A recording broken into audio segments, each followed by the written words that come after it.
Salut tout le monde, c'est Zachary, aujourd'hui on se retrouve pour la review de Survivor Series 2018, mais avant on va passer à NXT, on va commencer plutôt par NXT TakeOver Wargames, puisque j'avais fait la preview avec, et là on va faire de même. Premier match de la soirée entre Matt Riddle et Kaiji Sono, match qui n'était pas du tout prévu et qui arrivait totalement à l'improviste et qui n'aura pas pris trop de temps dans la carte puisqu'il a duré 7 secondes, comme ça au moins ça mérite d'être clair. Matt Riddle, Kaiji Sono qui se fait un peu plus enfoncer tranquillement et Matt Riddle qui du coup prend un sacré upgrade à battre Kaiji Sono en 7 secondes. Et d'ailleurs, Matt Riddle c'était donc ses débuts en NXT TakeOver Wargames et je rajoute à mes previews comme ça, à mes previews review, c'est cadeau, une nouvelle chronique avec un chroniqueur et c'est Loulou 300 épée qui a chargé de vous parler des nouveaux arrivants d'NXT et pour le coup de Matt Riddle. Loulou, à toi. Salut, c'est au tour de la chronique de Loulou dans la review d'NXT TakeOver Wargame 2.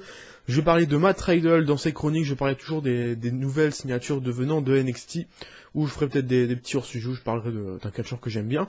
Et donc, aujourd'hui je vais parler de Matt Riddle, l'une des dernières signatures du côté de NXT, et aussi une des dernières superstars à avoir débuté en TV du côté de NXT. Donc Matt Riddle, qui c'est? Il a d'abord 32 ans et ça fait que 3 ans qu'il est dans le catch.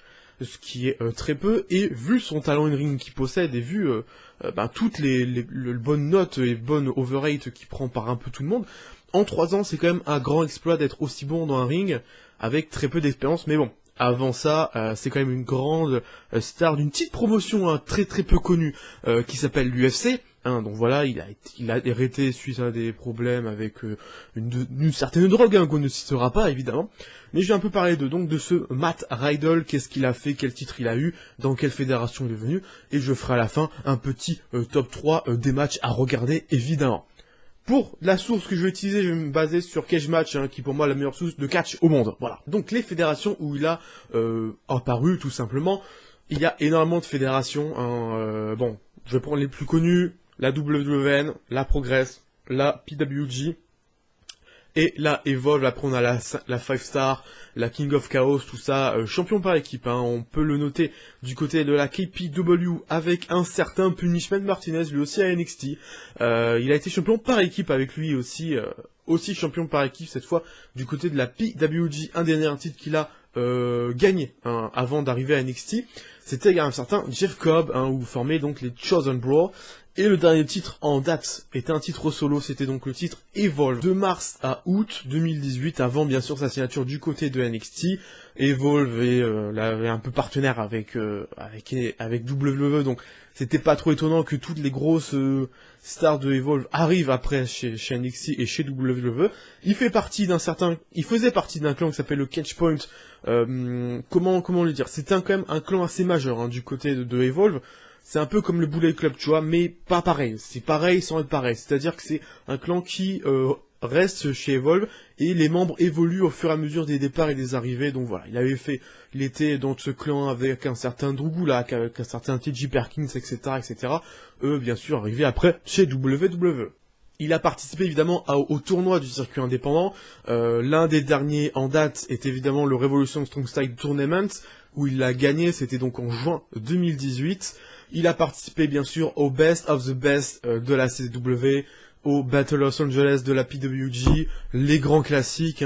Il a participé au Sescaragol de la WXW, la fédération allemande très très connue. Il a fait quand même pas mal de tournois, il en a gagné pas mal aussi quand même, c'était quand même plutôt sympa. Et je vais finir sur un top 3 des matchs via Cage Match. Évidemment, c'est des matchs qui sont évidemment conseillés de regarder, vous n'êtes pas obligés. Et on finira cette petite chronique sur mon avis principal sur ce Matt Riddle. Dernier match en date que je pourrais vous conseiller de regarder, face à Marty Scurll, le 13 juillet 2018, à la PWG, plutôt sympatoche, ça note du 4 étoiles, sur Cage Match, je mettrais plus du 4,25, mais bon, je vous conseille vraiment de le regarder. Après, un grand classique, qui était cette année le fameux, le 23 mars 2018, encore une fois la PWG, un certain Matt Riddle contre Zack Sabre Jr., noté 4,75. Moi je mettrais même limite 5 étoiles, donc je vous conseille vraiment de le mater. C'est un excellent match technique. Pour ceux qui aiment le catch technique, évidemment, vous allez kiffer. Si t'aimes pas trop les matchs soumission, je te conseille pas trop, on va dire ça. Et le troisième match, un certain Matt Riddle contre Will Ospreay du côté de la OTT. Lui aussi noté 4 étoiles 75. Alors, tu as Matt Riddle, tu as Will Ospreay, tu as l'OTT, tu as tout ce que j'aime. Donc évidemment, c'est un excellent match que je te conseille d'aller voir tout de suite maintenant. Et il y a plein de matchs, donc je t'invite à aller voir sur la page Quel match de Matt Riddle. Je t'incite à voir le guide des matchs et de regarder un maximum de matchs si tu veux vraiment connaître un peu le personnage. Vu qu'il fait ses débuts, mais il bosse plus dans les live shows du côté de NXT avant qu'il vienne faire le casser des culs, hein, clairement casser des culs du côté de NXT. Et donc mon avis général sur ce petit catcheur, c'est que pour son âge et pour son expérience dans le catch, c'est exceptionnel ce qu'il nous produit dans le ring.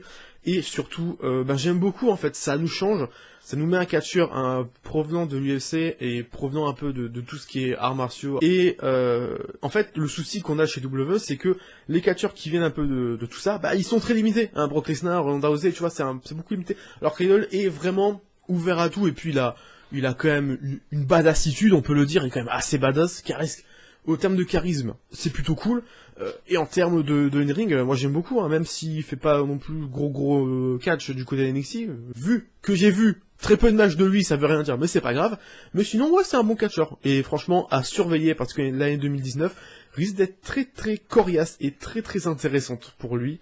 Peut-être, pourquoi pas taper le titre majeur, même le titre nord-américain. Je pense qu'il pourrait choper le titre nord-américain en 2019. Voilà, je me lance. Je vous fais des bisous, et puis Alex, je te laisse la suite de la review. Bisous. Merci Hugo pour cette fabuleuse chronique. Je tiens à préciser d'ailleurs, je n'ai même pas précisé que j'ai mis 100 ans à sortir cette preview, tout simplement, puisque avec Loulou on a galéré à se mettre d'accord pour la chronique, et que en plus, concrètement, j'étais en plein déménagement, et vous voyez que je ne suis pas dans mon cadre habituel. Donc voilà, plein de choses qui ont fait que pas le temps de faire la review dans les temps, mais on va essayer de reprendre un rythme normal. Mais bon, comme je dis ça à chaque vidéo, de toute façon, n'y croyez pas trop non plus. Hein, voilà. Donc le match suivant. Donc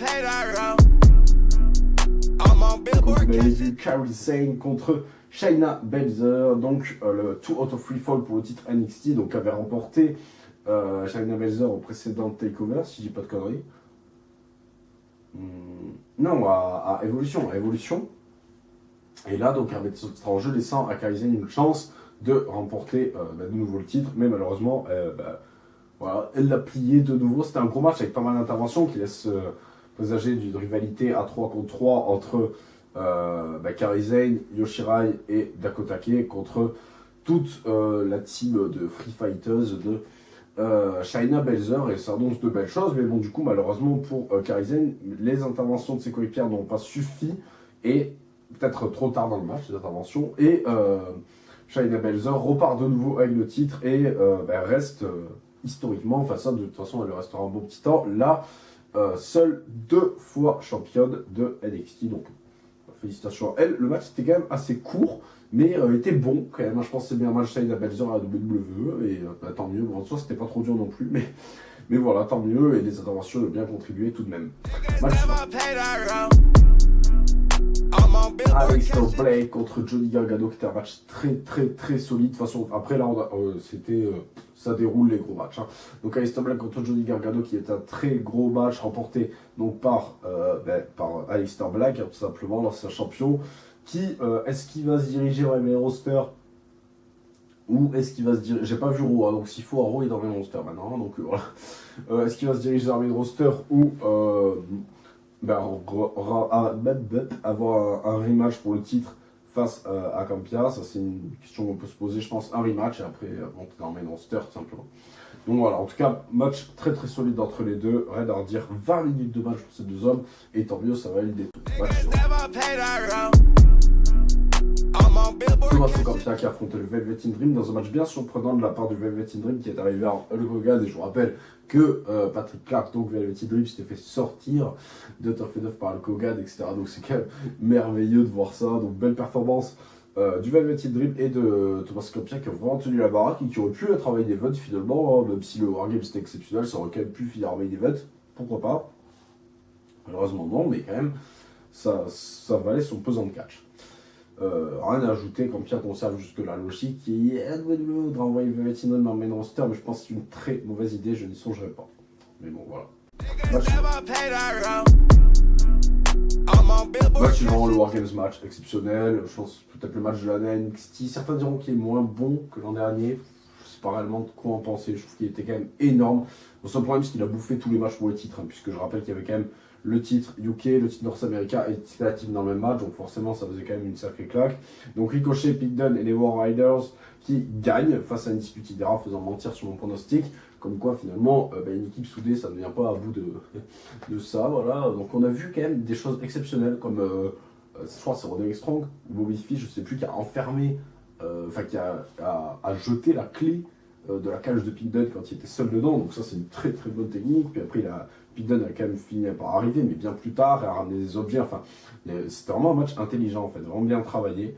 Et on a pu admirer quand même la qualité de tous les catcheurs qui étaient dans la ligne, que ce soit d'un Ricochet, voilà, qui a été exceptionnel, un Adam Cole aussi. Enfin, tous, ils ont été exceptionnels. Ils ont vraiment bien fait le taf. Les Riders, ils ont parfaitement montré comment ils travaillaient ensemble. C'était exceptionnel. Vraiment un très, très, très bon match. Vraiment, si vous voulez, puisque là, on est sur la revue de Survivor Series. Donc, si jamais vous ne regardez que le main roster et que vous n'avez pas vu ce show, regardez au moins ce match parce que clairement, c'est exceptionnel. D'ailleurs, regardez War Games match dans le main roster. Je veux bien que ce soit pas mal l'exclusivité à NXT, mais moi, franchement, je trouve ça en main roster parce que ça vaut vraiment le coup. Bref, on va passer à Survivor Series. Premier match Survivor Series match, donc entre les tag teams d'Euro et les tag teams de SmackDown, mais ce match n'a pas compté dans le comptage des points, du coup c'était un peu con, pourtant c'était bien SmackDown vs Raw, donc j'ai pas trop compris ça. Mais il n'a pas compté, mais il était bien là. Donc ce match qui opposait les tag teams d'Euro contre les tag teams de SmackDown, donc c'est parti pour faire l'appel si mon téléphone veut bien me les afficher, mais en tout cas du côté SmackDown, qui est c'est le seul match remporté par SmackDown, d'ailleurs c'est le gros défaut de ce show. Donc les Usos contre le New Day, contre le club, contre Sanity, enfin le club, est-ce qu'on les appelle encore le club d'ailleurs, contre Sanity, contre les frères Colon. Donc dans le match face à Raw, la team de Raw, pardon, je m'égare complètement dans les propos tellement il y a de monde dans ces matchs, ça va être la galère pendant toute la review. Bobby Roode et donc Chad Gable, Revival, la Big Team, Lucha House Party et l'Ascension. Donc forcément, c'est vrai qu'elle avait beaucoup moins de gueule, la team de Raw, et ça s'est démontré là, même si bon, c'est pas la seule fois où Raw avait moins de gueule que SmackDown dans le show, mais c'est bien cette fois où SmackDown a concrétisé et gagné ce match. Donc 22 minutes quand même ce match de kick-off, et il n'était pas mauvais du tout. Bon, c'est quand même surtout le New Day qui ont fait le taf, on va pas se mentir. J'ai été très déçu sur tout le show, c'est valable, ce que je veux dire c'est valable pour tout le show. J'ai été très déçu des éliminations rapides qui ont été totalement foirées, hein. Mais en soi, bon match tout de même.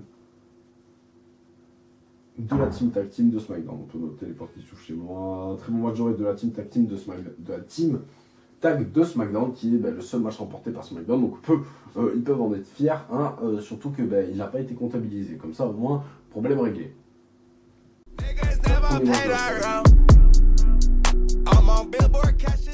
Pour les matchs de la soirée, on reste sur le match Survivor Series, qui était le match féminin cette fois. Alors là, cette fois, on comptabilise les points, mais bon, du coup, ça sentait pas bon. La Team Raw gagne avec donc Mickie James, Nia Jax, Tamina qui s'est fait sortir à une vitesse rocambolesque, qui reste crédible, évidemment. Tamina, Sasha Banks et Bayley, de tout accompagné d'Alexa Bliss contre la team de SmackDown avec Carmella, Naomi, Sonya Deville, Asuka et Mandy Rose qui s'est rajouté au match. Si je dis pas de conneries, Sonya Deville qui s'est rajouté, je sais plus comment ça s'est passé. Donc match de 18 minutes quand même d'une assez bonne qualité, mais comme d'habitude les premières minutes de Survivor Series match c'est bâclé et raté, donc c'était bien dommage. Mais en soi c'était pas dégueu, mais bon le problème c'est que voilà, tout a tourné plus ou moins autour de Nia Jax, et ça c'est un beau raté de la part de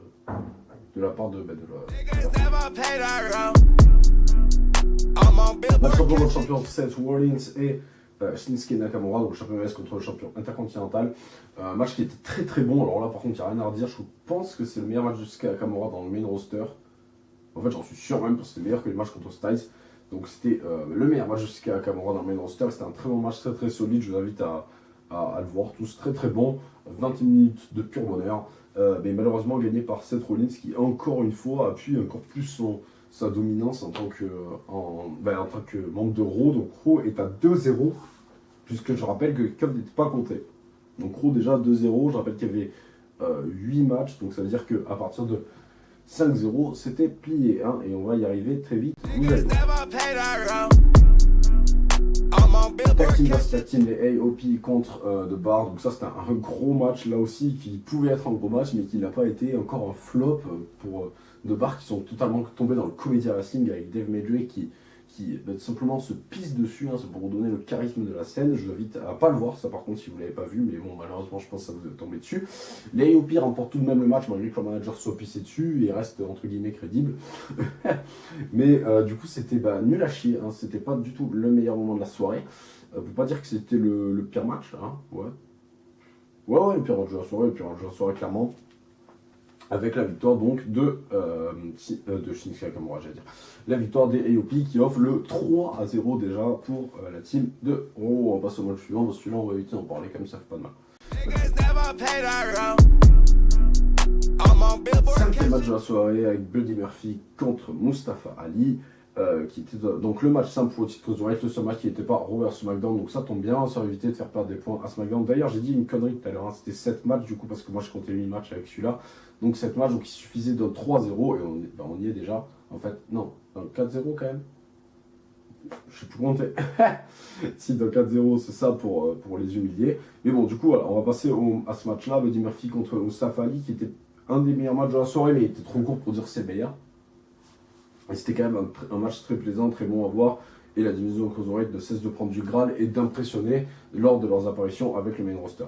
Si on peut les distinguer du main roster, je ne sais pas trop en fait. Parce que quand quelqu'un de NXT arrive à tout faire live, il rentre dans le main roster. Donc je ne sais pas trop comment il faut dire ça.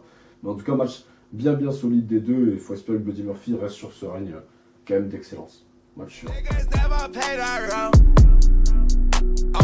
Match suivant, le gros match qui bizarrement n'était pas en main event, qui était nul autre que en même temps les deux stars UFC ont pris les deux derniers matchs de la soirée. Donc, du coup, en attendant, on avait la Team Raw contre la Team SmackDown dans le traditionnel match Survivor Series, donc des hommes, avec Dolph Ziggler, Drew McIntyre, Braun Strowman, Finn Balor, Bobby Lashley, accompagné de Baron Corbin et de Lio Rush contre la Team SmackDown, Shane McMahon, le Miz, Samoa Joe, Rey Mysterio et Jeff Hardy, donc qui a été remporté de nouveau par la Team Raw qui assure leur domination 24 minutes, voilà, dans un match quand même bien dominé par la Team de Raw. Hein, on a vu Joe se faire éliminer à une vitesse fracassante, hein, tristement d'ailleurs.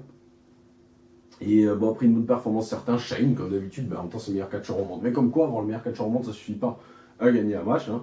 Mais Shane a fait une grosse perf et n'a pas hésité à se mettre bien en avant et à montrer qu'il défendait les couleurs de son show, même si à ce moment-là, du coup, son show était déjà foutu et que en plus, comment ça s'appelle et que en plus, au final, le fait qu'ils aient pris une branlée, il n'y a même pas eu de storyline derrière. Donc comme ça, au moins, le problème était réglé.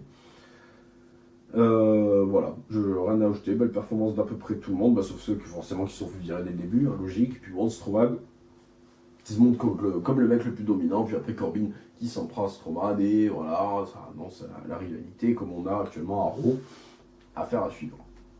Match